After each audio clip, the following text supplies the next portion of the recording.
देखो अब यहाँ पर हमारे पास होता क्या है। वी हैव फोर शेल्स ना, K L M N, ठीक है।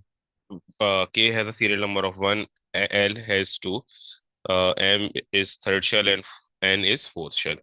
अब जो मैक्सिमम नंबर ऑफ इलेक्ट्रॉन्स इसमें आ सकते हैं ना, the maximum number of electron that each shell can hold, the in other words the maximum capacity of the electrons ना, वो कितनी होती है। K की 2 होती है, L की 8 होती है, M की 18 होती है और N की 32 होती है। बट प्रॉब्लम ये है कि हम ये पूरा फिल नहीं वो करते।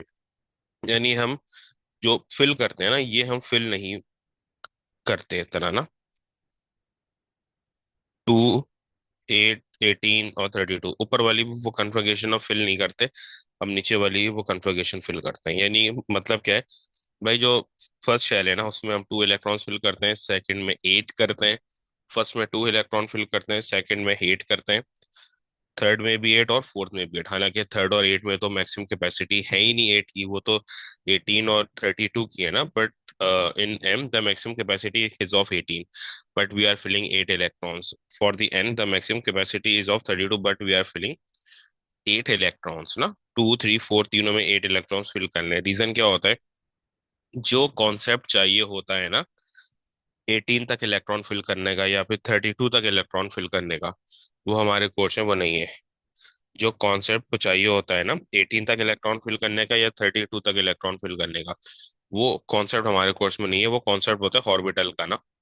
यानी कि अगर मैं 8 को एक्सीड कर रहा हूँ तो मुझे ऑर्बिटल के कॉन्सेप्ट की नीड होती है। ऑर्बिटल SPDF होते हैं ना, वो अभी हमारे कोर्स में वो नहीं है, ठीक है। वो हे लेवल्स में आएंगे। तो हमें जो है ना ये 8 को एक्सीड नहीं वो करना है, हमें मैक्सिमम 8 तक ही वो रहना है। हमें 8 को एक्सीड नहीं करना है, ठीक है। और इसका एक और रीजन ये भी होता है कि जो 8 होता है ना, वो एक स्टेबिलिटी को शो करता है। जो 8 होता है वो स्टेबिलिटी को शो करता है कि भाई अगर हेट है तो स्टेबल है। अगर हेट है तो क्या है, मेरा जो एटम है, अगर वैलेंस शेल में 8 इलेक्ट्रॉन्स है ना, अगर बैलेंस शेल में 8 इलेक्ट्रॉन्स आ रहे हैं तो स्टेबल कंसिडर होता है, ठीक है। अब देखो यहाँ पर हमें जो कन्फिग्रेशन करनी है इज ऑफ 2, 8, 8 एंड 8। हमें ये 18 और 32 तक नहीं हो जाना है। अब में से ऑलमोस्ट हर एक ने चीज वो ये पढ़ी हुई होगी कि भाई मैक्सिमम कैपेसिटी जो होती है। अच्छा देखो, फर्स्ट शेल में तो है ही 2, तो हम 2 ही फिल करेंगे। सेकंड शेल में ये 8 आ रहे हैं तो 8 ही फिल करेंगे ना, क्योंकि हमारी मैक्सिमम कैपेसिटी 8 की है।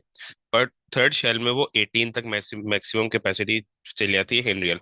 बट हम जो फिल करते हैं वो 8 तक ही फिल करते हैं, 18 तक नहीं जाते। Same with the fourth shell, that is N maximum capacity तो 32 की है, बट हम 32 तक फिल नहीं करते, हम 8 तक ही वो रहते हैं। क्यों? क्योंकि ये 18 और 32 तक फिल करने के लिए जो कॉन्सेप्ट चाहिए ऑर्बिटल्स का, वो फिलहाल हमारे कोर्स में अभी वो नहीं है, ठीक है। तो हम 8 तक ही फिल करते हैं और हम ऑक्टेट को प्रेफरेंस देते हैं। यानी कि मैक्सिमम वैलेंस शेल में 8 इलेक्ट्रॉन्स हो जाए और ऑक्टेट मींस स्टेबिलिटी आ जाए, ठीक है। ऑक्टेट की स्टेबिलिटी ये सब बॉन्डिंग में। अब होता क्या है, अब यहाँ से हमारे पास एक इलेक्ट्रॉनिक कन्फिग्रेशन स्टार्ट होती है। इलेक्ट्रॉनिक कन्फिग्रेशन मींस कितने इलेक्ट्रॉन जो है हमारे पास शेल्स में आ रहे हैं, ठीक है। Electronic configuration means how many electrons are there in a shell ना। हमारा जो शेल है उसमें कितने इलेक्ट्रॉन्स यहाँ पे हमारे पास आ रहे हैं। एक सेकेंड। शेल्स है, या 4 शेल्स है that are K L M N। अब देखो जैसे कि let's say we have hydrogen here. In hydrogen we have only one electron ना। हाइड्रोजन में सिर्फ एक इलेक्ट्रॉन होता है। हाइड्रोजन में दर्शी बात है, इलेक्ट्रॉन 8 को एक्सीड, यानी कि होता ही एक इलेक्ट्रॉन है। अब एक इलेक्ट्रॉन है तो वो फर्स्ट शेल में आ जाएगा। और अगर मैं ये हीलियम पे आ जाऊं, तो हीलियम में 2 इलेक्ट्रॉन्स होते हैं, तो के शेल में 2 इलेक्ट्रॉन्स आ जाएंगे, क्योंकि मैक्सिमम के 2 तक होल्ड जो है वो कर सकता है। अच्छा, फिर देन इसके बाद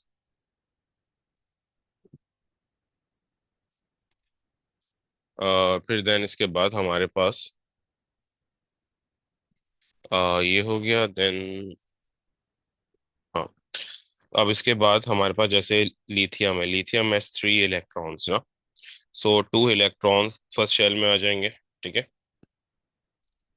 लिथियम में टोटल 3 इलेक्ट्रॉन्स है, तो 2 electrons will be in first shell.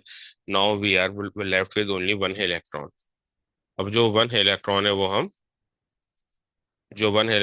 हम जो एक इलेक्ट्रॉन बचा है वो सेकंड शेल में फिल कर देंगे। इसी तरीके से अगर हम कार्बन पे आ जाएं, कार्बन है 6 electron, so 2 electrons will be in first shell and 4 electrons are left that will be in a second shell ना। ठीक है। अच्छा, यहाँ पर मैंने ऊपर कैपेसिटी भी इनकी लिख देता हूँ, 2 8 8, यानी कि इसको एक्सीड नहीं वो कर सकते। इसी तरीके से अगर हम आगे चलते हैं और हम अगर थर्ड शेल पे आ जाते हैं, लेट से हमारे पास सोडियम है। सोडियम है, तो सोडियम में 11 इलेक्ट्रॉन्स होते हैं ना, so that means 2 electrons the first shell. Now we are वो लेफ्ट विद 9 इलेक्ट्रॉन्स ना। सो हम पूरे के पूरे 9 यहाँ पे फिल कर दें क्या? नहीं भाई, ऐसा नहीं है, गलत है ये ना। क्योंकि 8 को कोई एक्सीड वो कर ही नहीं सकता। फर्स्ट शेल में मैक्सिमम 2 इलेक्ट्रॉन्स आ सकते हैं, बाकी तीन के तीन शेल में वी कैन नॉट एक्सीड 8 इलेक्ट्रॉन्स। बाकी तीन के तीन शेल्स में वी कैन नॉट एक्सीड 8 इलेक्ट्रॉन्स ना। ठीक है, तो 8 इलेक्ट्रॉन के अलावा आ ही नहीं सकते। सही।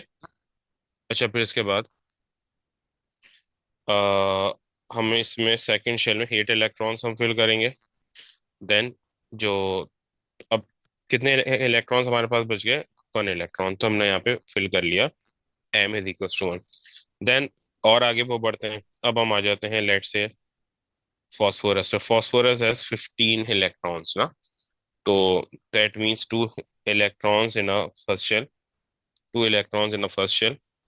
Then we are left with 13 electron ना। 15 थे, हमने फिल कर लिया, 15 थे, हमने जो है वो फिल कर लिया 2 इलेक्ट्रॉन्स, और तो 13 हमारे पास बच गए। 13 में से 8 सेकंड शेल में हो गए, तो अब हमारे पास तो कितने बचे?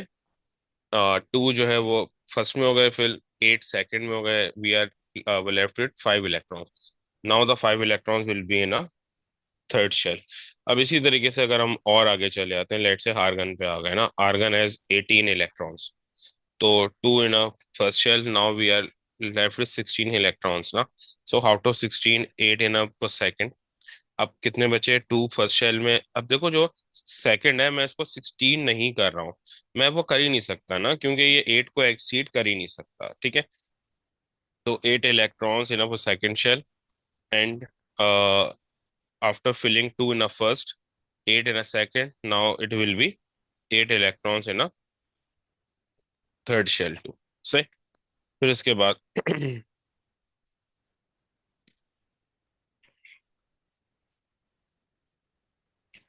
फिर उसके बाद वी हैव, अच्छा आर्गन हो गया। नाउ इट इज, अब एक ऐसे की तरफ जाते हैं जिसमें फोर्थ शेल भी स्टार्ट हो जाए ना, दैट इज पोटेशियम। पोटेशियम में 19 इलेक्ट्रॉन्स होते हैं, कैल्शियम कैल्शियम में वो 20 है। हमारे पास जो सबसे ज्यादा जो है वो कैल्शियम तक है बस। कैल्शियम तक हमारे पास वो लास्ट जो है वो एलिमेंट है जिसकी वो कन्फिग्रेशन आ सकती है। कैल्शियम के बाद किसी की भी कन्फिग्रेशन नहीं है हमारे पास। ठीक है। अच्छा, फिर इसके बाद 2 in a first shell, 8 in a second shell. तो 2 in after filling 2 in a first we are left with 17 ना। Now after filling 8, 2 in a first, 8 in a second, now we are left with 9 electrons. then we will fill 8 electrons in a third shell ना, क्योंकि third को से ही exceed नहीं वो कर सकता, हमें पूरे 19 को फिल करने हैं ना। 2 फर्स्ट शेल में करे, 8 सेकंड में करे, थर्ड में भी 8 करे, देन वी आर वो लेफ्ट विद 1 इलेक्ट्रॉन, जो कि आखिरी एन शेल में आ जाएगा। अब अगर कैल्शियम में 20 इलेक्ट्रॉन है, तो 2 8 8 एंड 2। ठीक है, फर्स्ट शेल में 2 इलेक्ट्रॉन्स आ जाएंगे। ठीक है, फर्स्ट शेल में जो है वो 2 इलेक्ट्रॉन, देन सेकंड में 8। सही है, थर्ड में भी 8। अच्छा देखो, सेकंड में तो 8 ही आ सकते हैं, इससे ज्यादा आ भी नहीं सकते ना। बट थर्ड में जो है वो, थर्ड में आप देखो तो वो एक्सीड कर सकता है भाई। थर्ड की मैक्सिमम कैपेसिटी 18 है और फोर्थ की 32 है। But after having although after having maximum capacity of 18, maximum electrons 8 ही हम फिल करें। मैंने कहा था ना, हम 18 को कभी भी एक्सीड नहीं वो करते। तो बेटा ये बात का, इस चीज का ध्यान रखना है कि हम कभी भी एक्सीड नहीं करेंगे किसी भी ये ऑक्टेट को ना। हम हमेशा अपनी ऑक्टेट में ही रहेंगे, यानी कभी भी 8 इलेक्ट्रॉन्स को एक्सीड नहीं करेंगे। ठीक है। अच्छा, फिर इसके बाद देन ये हमारा कॉन्सेप्ट था इलेक्ट्रॉनिक कन्फिगरेशन का, ठीक है। अब इसी तरीके से जो हमारे पास इलेक्ट्रॉन, प्रोटॉन्स और अच्छा इसमें कुछ और भी है, अभी हम एडिशन करेंगे जब हम आइसोटोप्स, सॉरी, जब हम आयोन्स वो पढ़ेंगे ना, positive ions and negative ions, तो इसमें कुछ और चीज़ों का भी एडिशन होगा।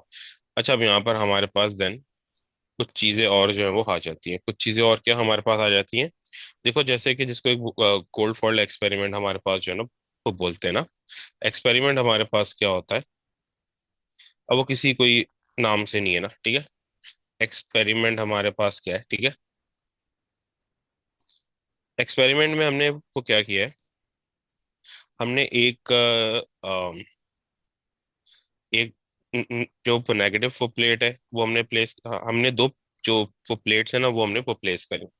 ये दो प्लेट्स हैं हमारे पास जो हमने यहाँ पे वो प्लेस करी हुई है, ठीक है। एक ये रही, एक ये रही, दो प्लेट्स हमने जो है वो प्लेस करी। जो ऊपर वाली प्लेट है उसको हमने नेगेटिव एंड से को कनेक्ट कर दिया, that means the upper plate will be having a negative charge. और जो नीचे वाली प्लेट थी उसको हमने पॉजिटिव से वो कनेक्ट कर दिया। Now the plate at the bottom is having a positive charge. अब हम क्या करते हैं, ये तीनों सब एटॉमिक पार्टिकल्स को फ्लो करवाते हैं ना। सही, इन तीन सब एटॉमिक पार्टिकल्स को हम फ्लो करवाते हैं। तो होता क्या है कि भाई यहाँ से जो है ना हमारे पास हम इसको फ्लो करवा रहे हैं। अब एक इलेक्ट्रॉन होता है जो कि, ओ सॉरी, एक तीन पार्टिकल्स है ना, प्रोटॉन, न्यूट्रॉन और इलेक्ट्रॉन। एक पार्टिकल जो है वो इस तरीके से नेगेटिव की तरफ डिफ्लेक्ट वो करता है, एक पार्टिकल इस तरीके से पॉजिटिव की तरफ ये डिफ्लेक्ट करता है, और एक पार्टिकल बिल्कुल अनडिफ्लेक्टेड आगे जो है वो चला जाता है। अब एक क्वेश्चन होता है कि सर ये पार्टिकल्स हैं वो कौन से, जो नेगेटिव की तरफ जा रहा है वो कौन सा है, जो पॉजिटिव की तरफ जा रहा है यानी डिफ्लेक्ट हो रहा है वो कौन सा है, जो बिल्कुल स्ट्रेट जा रहा है वो कौन सा है, जो बिल्कुल ही डिफ्लेक्ट नहीं हो रहा, जो बिल्कुल इलेक्ट्रिक फील्ड में अनडिफ्लेक्टेड जो है ना वो जा रहा है। तो जो नेगेटिव की तरफ हमारे पास वो जा रहा है ना, वो क्या होगा, वो हमारे पास होगा प्रोटॉन।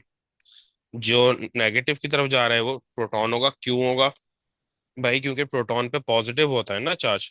प्रोटॉन पे पॉजिटिव तो चार्ज है, तो पॉजिटिव चार्ज किसकी तरफ जो है अट्रैक्ट होगा, नेगेटिव चार्ज की तरफ अट्रैक्ट होगा। तो जो ये पार्टिकल पॉजिटिव की तरफ अट्रैक्ट हो रहे हैं ना, तो सॉरी नेगेटिव की तरफ अट्रैक्ट हो रहे हैं वो प्रोटॉन्स हैं। और इसी तरीके से जो पार्टिकल्स हमारे पास पॉजिटिव की तरफ अट्रैक्ट हो रहे हैं दे आर इलेक्ट्रॉन्स। जो पॉजिटिव की तरफ अट्रैक्ट हो रहे हैं दे आर इलेक्ट्रॉन्स, और जो बिल्कुल ही अनडिफ्लेक्टेड जा रहे हैं दे आर न्यूट्रॉन्स। जो बिल्कुल ही अनडिफ्लेक्टेड जा रहे हैं वो हमारे पास क्या है, वो हमारे पास न्यूट्रॉन्स हैं। क्योंकि भाई देखो न्यूट्रॉन पे तो कोई चार्ज ही नहीं है ना। न्यूट्रॉन पे कोई, हमने ऊपर वो पढ़ा था ना, न्यूट्रॉन पे कोई भी चार्ज नहीं होता। जब कोई चार्ज ही नहीं है तो इसको इन दोनों फील्ड से कोई सरोकार ही नहीं है। वो अपना मजे से अनडिफ्लेक्टेड आगे वो चलेगा, क्योंकि जब उसके ऊपर कोई चार्ज ही नहीं है तो वो किसी भी चार्ज से अफेक्ट होगा ही नहीं, ठीक है।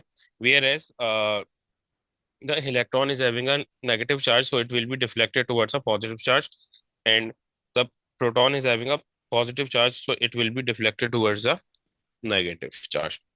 अब देखो यहाँ पर एक और बात को समझने का, ये बहुत ज्यादा एमसीक्यूज में आता है ना, और वैसे भी कभी कभार आ जाता है थ्योरी में भी। देखो समझने वाली बात में यहाँ पे ये है कि भाई प्रोटॉन जो है वो काफी देर में डिफ्लेक्ट हो रहा है।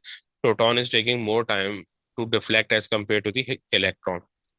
Electron deflected immediately, but proton is taking some time ना। द रीजन इज प्रोटॉन का मास जो है वो ज्यादा है इलेक्ट्रॉन से। प्रोटॉन इज, भाई प्रोटॉन जो है वो काफी वो बाद में डिफ्लेक्ट हो रहा है, लेकिन इलेक्ट्रॉन फौरन ही डिफ्लेक्ट हो रहा है। तो उसका बहुत ही सिंपल सा रीजन है, electron is having lesser mass than the proton. Proton का मास तो ज्यादा है, so it will be taking a bit more time than the electrons to deflect. क्योंकि प्रोटॉन का जो मास है वो इलेक्ट्रॉन से ज्यादा है, तो प्रोटॉन ज्यादा टाइम ले रहा है डिफ्लेक्ट होने में। Mass of proton is more than that of electron, so it is taking more time. तो वो ज्यादा टाइम जो है हमारे पास ले रहा है डिफ्लेक्ट होने में। ये हो गया। अच्छा देन इसके बाद एक तो हमारे पास एक्सपेरिमेंट था ना, अब यहाँ पर हमारे पास नंबर ऑफ पार्टिकल्स होते हैं कि भाई नंबर ऑफ पार्टिकल्स हम फाइंड आउट कैसे करते हैं कि इलेक्ट्रॉन है, प्रोटॉन है या न्यूट्रॉन है, कितने, हम ये फाइंड आउट कैसे करेंगे ना। सही है, हम यहाँ पे फाइंड आउट किस तरीके से करेंगे कि भाई कितने इलेक्ट्रॉन है, कितने प्रोटॉन से और कितने न्यूट्रॉन से, हमें ये फाइंड आउट करना है कि कितने इलेक्ट्रॉन है, कितने प्रोटॉन है और कितने न्यूट्रॉन है। ठीक है, तो वो हम फाइंड आउट कैसे करेंगे।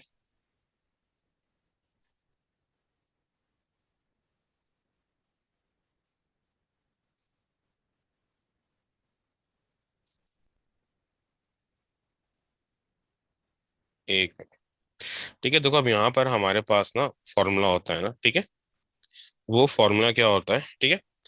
देखो नंबर ऑफ पार्टिकल्स यानी कितने इलेक्ट्रॉन्स या प्रोटॉन या न्यूट्रॉन हमारे पास है। नंबर ऑफ पार्टिकल्स मतलब कितने प्रोटॉन, न्यूट्रॉन और इलेक्ट्रॉन्स हमारे पास है। नंबर ऑफ पार्टिकल्स ना, यानी कि प्रोटॉन, न्यूट्रॉन, इलेक्ट्रॉन्स हमारे पास हैं कितने, और ये हम किस तरीके से फाइंड आउट जो है ना वो कर सकते हैं।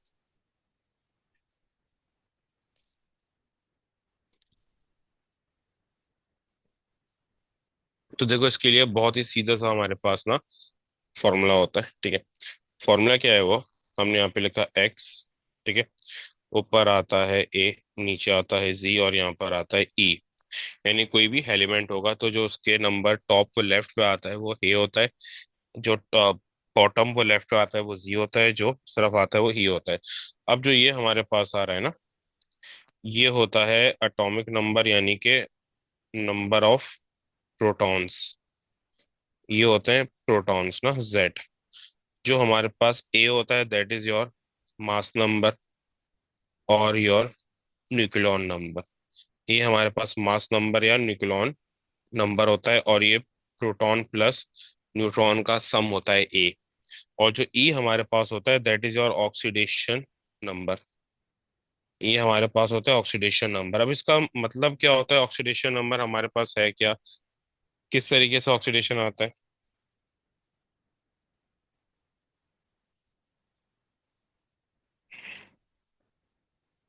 वो इस वो तरीके से आता है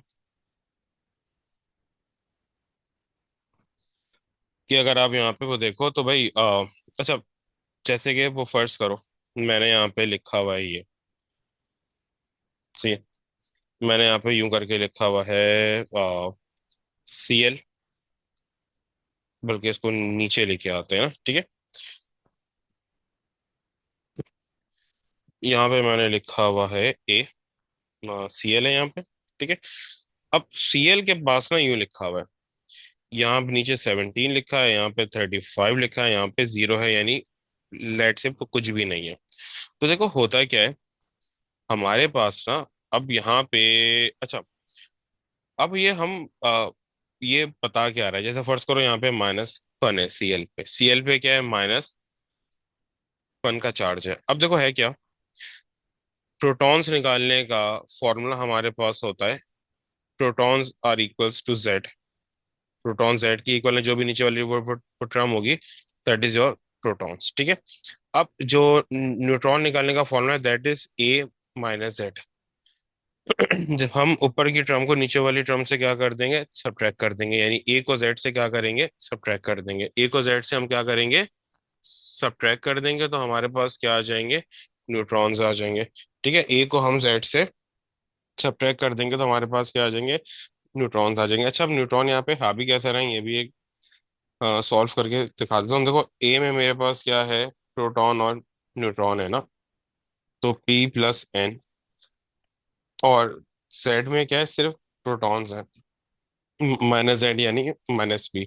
देखो ए में A is equivalent to p plus n, A is equivalent to p plus n, and z is equivalent to p ना, तो z से सब्ट्रैक्ट यानी p से सब्ट्रैक्ट कर रहे हैं। तो p से p कैंसिल हो जाएगा, आंसर क्या आ जाएगा, n।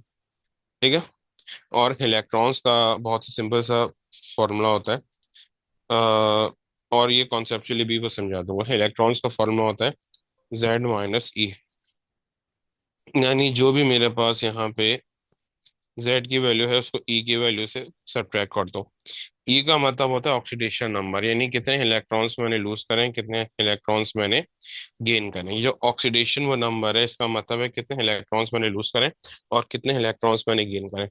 अच्छा, पहले तो यहाँ पे सबसे पहले नंबर ऑफ प्रोटॉन्स की तरफ आते हैं, जब इलेक्ट्रॉन्स की तरफ आएंगे तो एक पूरा नया टॉपिक ये ओपन हो जाएगा यहाँ पर। यहाँ पर हमारे पास 17 क्या है प्रोटॉन्स हैं, यानी कि जेड। 35 क्या है ए है, यानी प्रोटॉन प्लस न्यूट्रॉन है। और ये +1 क्या है, +1 मेरे पास ई है, यानी कि वो चार्ज है। तो अगर मैं यहाँ पर डिफाइन करूँ कि भाई प्रोटॉन न्यूट्रॉन और इलेक्ट्रॉन कैसे मैं फाइंड आउट करूंगा, तो बहुत ही वो सिंपल सा आंसर है ना, protons are equals to Z. तो जेड हमारे पास क्या है, जेड हमारे पास ये रहा। जेड हमारे पास क्या है, जेड हमारे पास ये रहा, यानी कि 17। 17 यानी कि जेड, ठीक है, तो ये 17 आ गया। अब न्यूट्रॉन्स क्या है, A-Z, यानी जो ऊपर की टर्म है उसको नीचे की टर्म से सब्ट्रैक्ट कर दो ना, ए को जी से क्या करो, सब्ट्रैक्ट कर दो, ऊपर की टर्म को नीचे की टर्म से सब्ट्रैक्ट कर दो, 35 - 17 तो ये 18 हो गया, नहीं 18 न्यूट्रॉन्स है। अब इलेक्ट्रॉन्स कैसे आएंगे, मैंने अभी एक बात बताई है, Z - E ना, Z - E, यानी कि Z को E से सब्ट्रैक्ट कर दो, यानी कि 17 माइनस -1, 17 -1। देखो अब यहाँ पे इशू क्या होता है, स्टूडेंट ये कर देते हैं और -1 कर देते हैं भाई। ये वाला जो माइनस है ये फॉर्मूला का है ना, और इसका ई का अपना अलग नेगेटिव है ना, ये तो -1 वैल्यू ई की है, और ये वाला मेरे पास अलग -1। तो सेवन, ये माइनस माइनस क्या हो जाएगा, वो प्लस हो जाएगा, तो 17 + 1 इज इक्वल्स टू 18। तो इस तरीके से हमारे पास इलेक्ट्रॉन्स आते हैं। अच्छा अब देखो यहाँ पे ये आ क्यों रहा है, नेगेटिव साइन है क्यों यहाँ पे, ये आ क्यों रहा है, नेगेटिव साइन यहाँ पर क्यों आ रहा है ना, what is the reason behind that negative sign ना, कि यहाँ पर जो भी नेगेटिव साइन आ रहा है उस नेगेटिव साइन का यहाँ पर हमारे पास जो है वो रीजन है क्या, whatever the sign there is on the species, तो वो क्यों आ रहा है, अगर पॉजिटिव चार्ज आ रहा है तो क्यों आ रहा है, और अगर नेगेटिव चार्ज आ रहा है तो क्यों आ रहा है, इस चार्ज का वो रीजन क्या है। देखो हमारे पास होता क्या है अगर मैं किसी भी एलिमेंट की को बात करूं, अब यहाँ से पूरा एक नया जो है ना चीज स्टार्ट हो रही है, चार्ज यानी ऑक्सीडेशन नंबर। चार्ज यानी कि ऑक्सीडेशन नंबर। ऑक्सीडेशन नंबर क्या होता है कि भाई किसी भी एलिमेंट के टॉप राइट पे आपने वो देखा होगा, अगर Na है तो Na+ लिखा होगा, मैग्नीशियम है तो Mg+2 लिखा होगा, कभी खाली मैग्नीशियम भी लिखा होता है। तो ये जो ऊपर चार्ज आ रहा है ये क्यों आ रहा है ना, इस चार्ज का रीजन क्या है, ये क्यों आ रहा है, +1 प्लस, और यहाँ पे मैग्नीशियम है कुछ भी नहीं तो 0 है, तो ये क्यों है। देखो हमारे पास तीन टाइप के ना स्पीशी होते हैं, एक होता है एटम, एक और दो होते हैं आइंस, एक होता है पॉजिटिव आयोन और and the second one is negative ion. अब होता क्या है, जो भी हमारे ये प्रोडक्ट टेबल में लिखे होते हैं वो सारे के सारे एलिमेंट्स होते हैं। एक हमारे पास आते हैं एलिमेंट्स। अब एलिमेंट्स क्या होते हैं, एलिमेंट्स वो होते हैं जो नेचुरल फॉर्म होती है। एलिमेंट्स क्या होते हैं, एलिमेंट्स वो होते हैं जो कि नेचुरल फॉर्म होती है।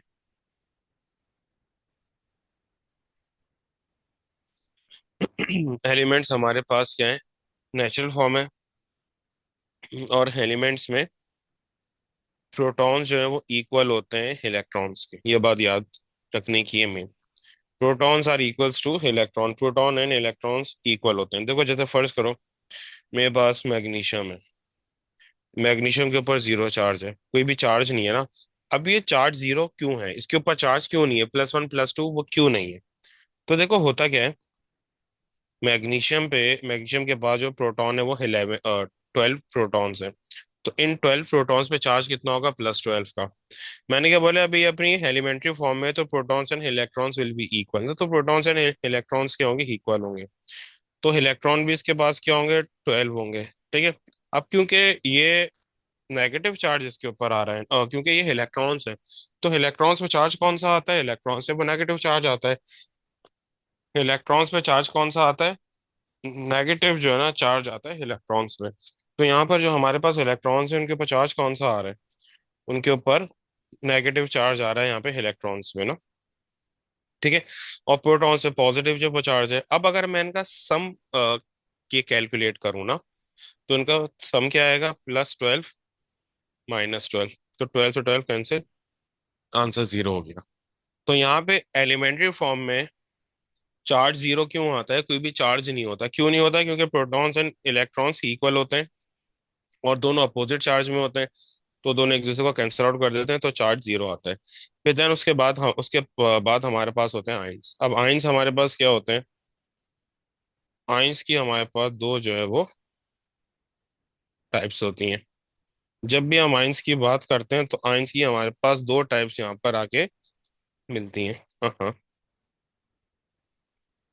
आइंस की हमारे पास दो टाइप्स आके यहाँ पे मिलती हैं। बल्कि नीचे कर लेते हैं ताकि एक बीच पे आ जाए। आइंस की दो टाइप हमारे पास यहाँ पर आके मिलती हैं। ठीक है। एक होता है positive ion, the one is a positive ion and second one is a negative ion. एक होता है पॉजिटिव आयन और एक होता है नेगेटिव आयन। अब ये पॉजिटिव आयन और नेगेटिव आयन को बनता क्यों है? जो पॉजिटिव आयन है उसको हम बोलते हैं कैथोड, सॉरी कैटाइन। जो पॉजिटिव आयन है उसको हम बोलते हैं कैटाइन। जो नेगेटिव आयन होता है उसको हम बोलते हैं एनाइन। ठीक है। अब ये पॉजिटिव आयन और ये नेगेटिव आयन वो बनता कैसे? देखो जैसे मेरे पास मैग्नीशियम में +2 लिखा है, यहाँ पे मेरे पास मैग्नीशियम में +2 लिखा हुआ है। तो ये लिखा हुआ क्यों है +2? देखो प्लस चार्ज किसका होता है? जो प्लस चार्ज है वो किसका चार्ज है भाई? जो प्लस चार्ज है वो तो प्रोटॉन का चार्ज है। जो प्लस चार्ज यहाँ पर हमारे पास आ रहा है वो चार्ज किसका है? वो प्रोटॉन का चार्ज है। जो +2 चार्ज हमारे पास आ रहा है, तो ये प्लस चार्ज होता किसका है? प्लस चार्ज प्रोटॉन का चार्ज है। तो ये प्लस चार्ज से जो आ रहा है ये बता रहा है कि भाई प्रोटॉन जो है यहाँ पर ज्यादा है, तभी प्रोटॉन का चार्ज जो है वो ओवर शेडो करे इलेक्ट्रॉन के चार्ज को। यानी दो प्रोटॉन्स यहाँ पर ज्यादा हैं भाई। प्रोटॉन का चार्ज ये प्लस चार्ज आ रहा है, तो ये प्लस चार्ज किसका होता है? प्रोटॉन का होता है। प्लस चार्ज आ रहा है, सही है, और ये प्रोटॉन का चार्ज है। दैट मीन्स के इलेक्ट्रॉन्स कम है, प्रोटॉन बहुत ज्यादा है। क्योंकि भाई प्रोटॉन का चार्ज आ रहा है ना, प्रोटॉन का चार्ज ओवर शेडो कर रहा है इलेक्ट्रॉन के चार्ज को। So we have less electrons, more protons. But होता क्या है, प्रोटॉन कभी भी कम नहीं, कम या वो ज्यादा नहीं होते। इलेक्ट्रॉन ही है जो कम या ज्यादा होते हैं। ठीक है। यहाँ पे मोर प्रोटॉन का मतलब क्या है? We have less electrons. ठीक है। और जितना चार्ज है उतने कम इलेक्ट्रॉन्स है प्रोटॉन से। देखो जैसे फर्स्ट करो हमारे पास, फर्स्ट क्या करो, होता ही यही है। मैग्नीशियम में, मैग्नीशियम +2 में प्रोटॉन्स वही वो 12 है। बट क्योंकि +2 चार्ज आ रहा है ना, +2 चार्ज आ रहा है, so will be having two lesser electrons than the protons. यानी कि दो इलेक्ट्रॉन्स जो है वो कम होंगे देन द प्रोटॉन्स। तो इलेक्ट्रॉन्स कितने हो जाएंगे? 10 हो जाएंगे। ठीक है। 2 +2 charge means we have two lesser electrons than protons. यानी कि हमारे पास दो इलेक्ट्रॉन्स कम है प्रोटॉन से। अब इसको हमें मेक श्योर करना है कि भाई यहाँ पे +2 चार्ज कैसे आ रहा है ना। तो इस +12 और -10 को कंसिडर करेंगे। भाई यहाँ पर हमारे पास चार्ज है प्रोटॉन का +12, इलेक्ट्रॉन का -10। तो ये आपस में क्या होंगे? कैंसिल आउट हो जाएंगे। अब ये बचेगा कितना? +2। भाई यहाँ पे 12 प्रोटॉन्स थे, यहाँ पर हमारे पास ये प्रोटॉन्स कितने थे? 12। और इलेक्ट्रॉन्स कितने थे? वो 10। ठीक है।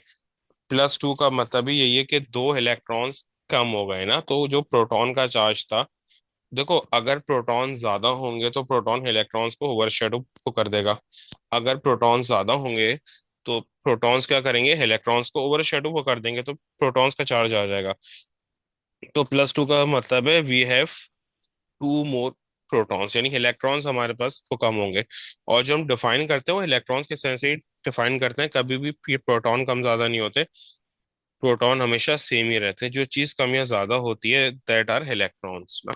ठीक है, तो इलेक्ट्रॉन्स हमारे पास दो वो कम हो गए। अभी हमें मेक श्योर करना था कि भाई चार्ज ये +2 कैसे आ रहा है। तो +12 -10। ठीक है, तो हमारे पास आंसर क्या आ गया, +2। तो अगर हमारे पास प्लस चार्ज है तो दैट मीन्स के उतने ही इलेक्ट्रॉन्स कम हैं। ठीक है, प्रोटॉन सादा का मतलब कि इलेक्ट्रॉन्स हमारे पास क्या है, उतने ही इलेक्ट्रॉन्स कम हैं अगर पॉजिटिव चार्ज आ रहा है ना। पॉजिटिव चार्ज आएगा ही उस वक्त, पॉजिटिव चार्ज आएगा ही उस वक्त जब मेरे पास जो है वो इलेक्ट्रॉन का चार्ज वो कम हो जाएगा। ठीक है, exactly the loss of two electron means +2, the loss of one electron is +1 ना। Loss of one electron is +1, loss of three electron will be +3। ठीक है, अच्छा जब हम नेगेटिव आयन की बात करते हैं तो इसी में एक प्लस -2 वाला हम ले लेते हैं। ठीक है, ऑक्सीजन हो गया। ऑक्सीजन में क्या है, ऑक्सीजन में -2 चार्ज आ रहा है, दैट मीन्स जो उसका चार्ज है ना इलेक्ट्रॉन का, वो ओवर शेडो करे प्रोटॉन के चार्ज को। तो इलेक्ट्रॉन का चार्ज प्रोटॉन के चार्ज के ऊपर आ रहा है। ठीक है, नेगेटिव चार्ज इलेक्ट्रॉन का होता है ना भाई, नेगेटिव किसका होता है, नेगेटिव चार्ज इलेक्ट्रॉन है। नेगेटिव चार्ज किसका है, नेगेटिव चार्ज इलेक्ट्रॉन का चार्ज है। So here we have more electrons less protons. अच्छा अब एक बात याद रखना है कि किसी भी तरह से प्रोटॉन कम या ज्यादा वो नहीं होते, दैट आर इलेक्ट्रॉन। तो हम इलेक्ट्रॉन के सेंस में बोल रहे हैं कि यहाँ पर जो इलेक्ट्रॉन्स है, electrons are more than protons. सही है, इलेक्ट्रॉन्स आर मोर देन, यहाँ पे +2 चार्ज आ रहा है तो electrons are lesser than protons, less electron. और यहाँ पे -2 चार्ज आ रहा है तो electrons are more than protons. Negative charge आ रहा है तो इलेक्ट्रॉन्स हमारे पास क्या है, ज्यादा है। ये बड़ी कंफ्यूजन होती है स्टूडेंट को, आगे जाके भी ये चीजें कंफ्यूज करती हैं। अब देखो यहाँ पर हमारे पास प्रोटॉन्स कितने होते हैं, हमारे पास 8 जो है वो प्रोटॉन्स होते हैं। और अब -2 आ रहा है, -2 आ रहा है यानी कि दो इलेक्ट्रॉन्स क्या है, ज्यादा है। तो ये क्या हो जाएगा, 10 हो गया। इसका मतलब क्या है, -2 means we have 2 more electrons than protons. ठीक है, अब अगर मैंने इनका चार्ज फाइंड आउट करना है तो अच्छा, याद वही आपने को रखना है कि भाई कभी भी इलेक्ट्रॉन्स प्रोटॉन के सेंस में डिफाइन नहीं करना। +2 means less electrons, -2 means more electrons. बस इस तरीके से आपने इलेक्ट्रॉन्स के सेंस में बताना है। ठीक है, और जैसे -2 आ रहा है ना, तो मोर इलेक्ट्रॉनिक कितने ज्यादा हैं, दो बहुत ज्यादा है। -2 आ रहा है, इलेक्ट्रॉन का चार्ज आ रहा है तो दो इलेक्ट्रॉन ज्यादा है। और प्लस का चार्ज आ रहा है तो इलेक्ट्रॉन वो कम है, प्रोटॉन से कितने कम है, जितना चार्ज आ रहा है उतना ही वो कम है। ठीक है, जैसे यहाँ पे मेरे पास +8 और -10, तो ये कितना हो जाएगा हमारे पास, ये हमारे पास हो जाएगा -2 चार्ज। ठीक है, +10 और +8 और -10, इट विल बी -2। तो जब भी इसी तरह से है तो आप समझ जाना कि ये इलेक्ट्रॉन्स की जो है ना वो बात कर रहा है। ठीक है, यहाँ पे, यहाँ पर अगर मैं लिख दूं भाई मेरे पास जो है ना, एक और देखो, यहाँ पे जब आपके पास इलेक्ट्रॉन्स कम या ज्यादा होते हैं ना तो वो आयोन्स होता है, डिफरेंट नंबर ऑफ इलेक्ट्रॉन्स, तो वो आयोन्स होंगे। फिर एक तीसरी चीज भी हमारे पास होती है जो होती है आइसोटोप। देखो एक तो हमारे पास एलिमेंट था आम सा, एक हमारे पास आम सा एलिमेंट था। ठीक है, वो हमने लिख दिया। फिर आए आयोन्स, आयोन्स में क्या होते हैं, different number of electrons and protons. ठीक है, फिर हमारे पास आ जाते हैं आइसोटोप्स। आइसोटोप्स क्या होते हैं, आइसोटोप भी इसी टाइप की चीज होती है। ठीक है, उसमें कुछ और चीज जो है वो डिफरेंट होगी। ठीक है, अभी तक हमने एलिमेंट्स पढ़े थे, एलिमेंट्स में क्या था, प्रोटॉन इलेक्ट्रॉन्स ये इक्वल होते थे। एलिमेंट्स में प्रोटॉन इलेक्ट्रॉन्स इक्वल होते थे, नेचुरल फॉर्म थी। फिर हमारे पास आ गए आयोन्स, आयोन्स में क्या हुआ कि नंबर ऑफ इलेक्ट्रॉन्स जो है वो डिफरेंट हो गए।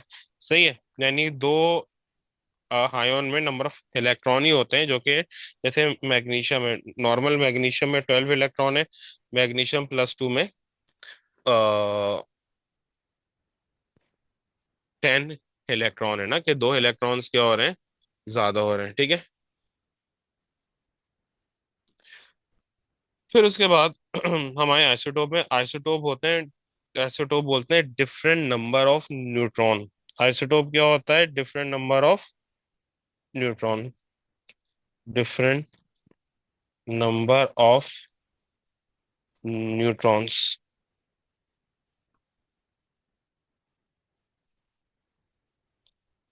डिफरेंट नंबर ऑफ न्यूट्रॉन्स को बोलते हैं हम आइसोटोप ना।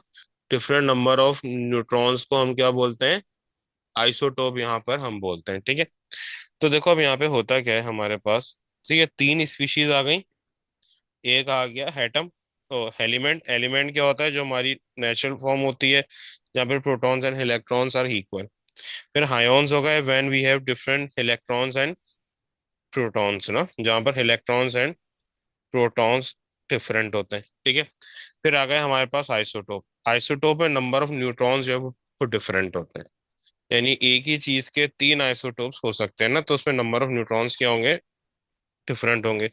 इसकी डेफिनेशन क्या होती है, दैट हैज, ये आता है एग्जाम में ना, that has different number of neutrons, जिसके नंबर ऑफ न्यूट्रॉन्स क्या हो जाए, डिफरेंट हो जाए। देखो जैसे यहाँ पर मेरे पास जो है वो हाइड्रोजन है ना, एक हाइड्रोजन होता है मेरे पास 1 1, एक हाइड्रोजन होता है 1 2, एक हाइड्रोजन होता है 1 और 3। We have 3 isotopes of hydrogen ना, एक ही हाइड्रोजन है, उसके तीन आइसोटोप्स हैं। देखो अब यहाँ पे जो हाइड्रोजन 1 1 है ना, अगर मैं इसके पार्टिकल्स कैलकुलेट करूं, तो जो नीचे वाली टर्म है वो होती है जेड, यानी नंबर ऑफ प्रोटॉन्स। ऊपर वाली टर्म होती है ए प्रोटॉन प्लस न्यूट्रॉन, और ये होती है ई ना। अब ऑक्सीडेशन नंबर यहाँ पे कुछ भी नहीं, यानी वो जीरो है। That zero oxidation number means के प्रोटॉन और इलेक्ट्रॉन ये इक्वल है। अभी ये बात ऊपर वो समझाई थी ना, कि ऊपर जीरो चार्ज क्यों आ रहा है, मैग्नीशियम में कोई भी चार्ज नहीं है, तो मैग्नीशियम पे कोई भी चार्ज क्यों नहीं है, क्योंकि प्रोटॉन्स और इलेक्ट्रॉन्स जो है वो बराबर है। ठीक है, तो यहाँ पर ये एलिमेंट्री फॉर्म में आइसोटोप है, यानी यहाँ पर सब में प्रोटॉन्स और इलेक्ट्रॉन्स इक्वल है। तो यहाँ पे प्रोटॉन्स कितने हैं, Z is equals to proton ना, तो प्रोटॉन हो गए 1, और ई जो है वो क्या, इलेक्ट्रॉन कितने होंगे, ऊपर चार्ज जीरो आ रहा है, सब पे जीरो चार्ज है, तो प्रोटॉन्स और इलेक्ट्रॉन्स इक्वल होंगे, तो इलेक्ट्रॉन भी कितने हो जाएंगे, 1। बट न्यूट्रॉन यहाँ पे कितने हैं, देखो वो न्यूट्रॉन कैसे आते हैं, ऊपर वाले डिजिट को नीचे वाले डिजिट से सब्ट्रैक्ट करते हैं, तो 1 - 1 इज इक्वल्स टू 0, तो न्यूट्रॉन कितने हो गए, 0 हो गए। अब इसी के दूसरे आइसोटोप की तरफ आ जाओ। यहाँ पे प्रोटॉन कितने हैं, 1 है, प्रोटॉन 1 है, ऊपर चार्ज 0 है, तो इलेक्ट्रॉन भी कितना होगा, 1 होगा। अब हमें यहाँ पे न्यूट्रॉन्स कैलकुलेट करने हैं। न्यूट्रॉन्स जो है वो यहाँ पे कितने हैं, 2 - 1 इज इक्वल्स टू 1। न्यूट्रॉन्स कैसे आ रहे हैं, 2 - 1 इज इक्वल्स टू 1, और यहाँ पे जीरो कैसे थे, 1 - 1 इज इक्वल्स टू 0 हो गए थे। ठीक है, तो अब यहाँ पे न्यूट्रॉन कितने हैं, यहाँ पर हमारे पास न्यूट्रॉन है 0, यहाँ पे हमारे पास न्यूट्रॉन है 0, और यहाँ पे न्यूट्रॉन आ रहे हैं 1। अब यहाँ पे देन हाइड्रोजन जो हमारे को पास है, हाइड्रोजन में क्या है, हाइड्रोजन में प्रोटॉन्स कितने हैं, 1। हाइड्रोजन में प्रोटॉन्स कितने हैं, 1, और चार्ज 0 है। चार्ज 0 का मतलब क्या है, प्रोटॉन और electrons are equal, so they are cancelling out each other, तो कोई चार्ज ऊपर नहीं आ रहा। अगर इलेक्ट्रॉन वो ज्यादा होते तो नेगेटिव चार्ज आता, प्रोटॉन ज्यादा होते तो पॉजिटिव, यानी इलेक्ट्रॉन कम होते तो पॉजिटिव चार्ज आता। अब मुझे नंबर ऑफ न्यूट्रॉन्स निकालने हैं, तो वो कैसे आएगा, 3 - 1, 3 - 1 इज इक्वल्स टू 2, तो यहाँ पर क्या हो गया, न्यूट्रॉन्स आ गए 2। तो ये यहाँ पे वो डिफरेंस होता है, ये आइसोटोप्स होते हैं जब मेरे नंबर ऑफ न्यूट्रॉन्स वो डिफरेंट हो जाते हैं। ये मेरे पास आइसोटोप होते हैं जब मेरे पास नंबर ऑफ न्यूट्रॉन्स क्या हो जाते हैं, चेंज हो जाते हैं। तो यहाँ पर एक में नंबर ऑफ न्यूट्रॉन वो 0 थे, सेकंड में 1 थे, थर्ड में 2 थे यहाँ पर वो मेरे पास। अच्छा, फिर देन इसके बाद हमारे पास इसमें ही आइसोटोप में ही चीजें बड़ी चलती पर चली आती हैं। इसको कंप्लीट कर लेते हैं, फिर जो इसकी कैलकुलेशन होंगी ना, कैलकुलेटिंग द AR, वो भी जरा टाइम हुआ तो वो देख लेंगे, नहीं तो वो नेक्स्ट क्लास में वो देखेंगे। और जरा प्रोडक्ट टेबल भी हमें वो देखना है, सो फॉर नेक्स्ट क्लास में देन ये टॉपिक कंप्लीट हो जाएगा। अच्छा, अब यहाँ पे कौन सी चीजें आइसोटोप में सेम होती हैं और क्या, अगर जैसे ये तीनों एक दूसरे के आइसोटोप है ना, तीनों एक दूसरे के आइसोटोप है, तो कौन सी चीजें इन तीनों में सेम है और कौन सी चीजें इन तीनों में डिफरेंट है, ये हमें फाइंड आउट करना है कि क्या सेम है और क्या डिफरेंट है।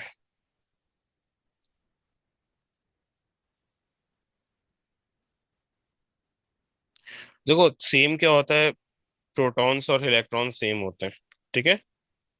Protons and electrons are same. Protons and electron same है। अच्छा देखो, अब इलेक्ट्रॉन सेम है तो जो इलेक्ट्रॉनिक वो कन्फिग्रेशन होगी, that will also be same. जब प्रोटॉन नंबर सेम है, प्रोटॉन सॉरी, जब इलेक्ट्रॉन्स नंबर सेम है, इन तीनों में देखो सेम इलेक्ट्रॉन्स आ रहे हैं ना, तीनों में सेम इलेक्ट्रॉन्स आ रहे हैं, तो जब नंबर ऑफ इलेक्ट्रॉन सेम है तो इलेक्ट्रॉनिक कन्फिग्रेशन भी सेम होगी, ठीक है।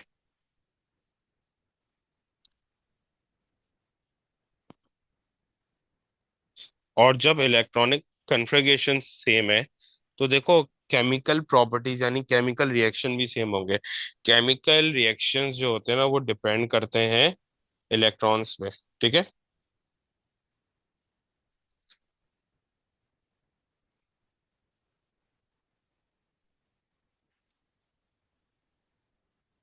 सही है। जो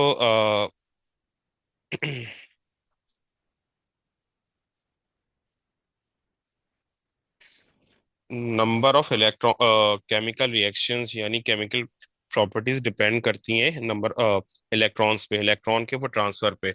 अगर हमारे पास केमिकल रिएक्शंस में होता है क्या है, या तो इलेक्ट्रॉन कोई गेन करता है या फिर कोई वो लूज वो करता है। तो जो केमिकल रिएक्शंस हैं वो डिपेंड करते हैं इलेक्ट्रॉन्स पे। अगर इलेक्ट्रॉन सेम है तो केमिकल रिएक्शन भी सेम होगा, ठीक है। अब क्योंकि यहाँ पे इलेक्ट्रॉन सेम है तो केमिकल रिएक्शन भी क्या है, सेम है। सेम में केमिकल प्रॉपर्टीज भी आ गई, केमिकल रिएक्शंस को केमिकल प्रॉपर्टीज बोलते हैं। अब इसमें वो पूछता है ना, ड्यू टू सेम इलेक्ट्रॉन्स या सेम इलेक्ट्रॉनिक को कन्फिग्रेशन, ये पूछता है। ये क्यों पूछता है कि भाई, ये अक्सर आता है ये वाला क्वेश्चन 1 मार्क के लिए ना, कि भाई आइसोटोप की केमिकल प्रॉपर्टीज सेम कैसे हैं। फिर देन उसके बाद आ जाते हैं न्यूट्रॉन्स। न्यूट्रॉन्स यहाँ पे वो डिफरेंट होते हैं। अब अगर न्यूट्रॉन डिफरेंट है ना, तो जाहिर सी बात है क्या डिफरेंट होगा, मास भी वो डिफरेंट होगा, क्योंकि न्यूट्रॉन मास कंटेनिंग पार्टिकल है ना। तो अगर न्यूट्रॉन डिफरेंट है तो मास भी डिफरेंट होगा, मास डिफरेंट है तो फिजिकल प्रॉपर्टीज भी चेंज होंगी, जैसे मेल्टिंग पॉइंट, बॉइलिंग पॉइंट या फिर डेंसिटी, ये भी जब डिफरेंट होंगे ना, melting point, boiling point and density, ये भी क्या होंगे, डिफरेंट होंगे। तो ये हमारे पास इस तरीके से जो है वो आइसोटोप्स होते हैं से। अच्छा, अब यहाँ पे एक लास्ट चीज करा दूं कि भाई जैसे फर्स्ट करो मेरे पास क्लोरीन है, यहाँ पे मेरे पास है एक क्लोरीन के दो आइसोटोप होते हैं, क्लोरीन 35, इस तरीके से लिखा होता है, क्लोरीन 37। अब ये 35 और वो 37 है, 35 और 37 है क्या, ये मास नंबर बता रहे हैं ना, ठीक है। अब अगर मैं बोलूँ कि भाई मुझे इस क्लोरीन में प्रोटॉन और न्यूट्रॉन फाइंड आउट करके दो कितने हैं, तो प्रोटॉन तो 17 है, नीचे वाला टर्म जो है वो प्रोटॉन है।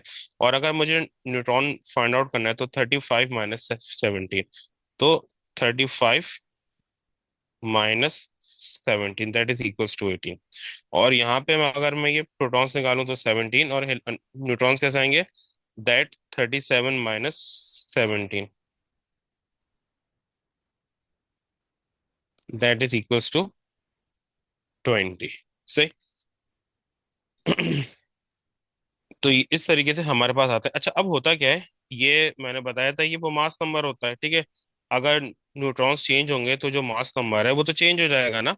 अगर न्यूट्रॉन्स चेंज होंगे तो मास नंबर क्या हो जाएगा, वो चेंज हो जाएगा।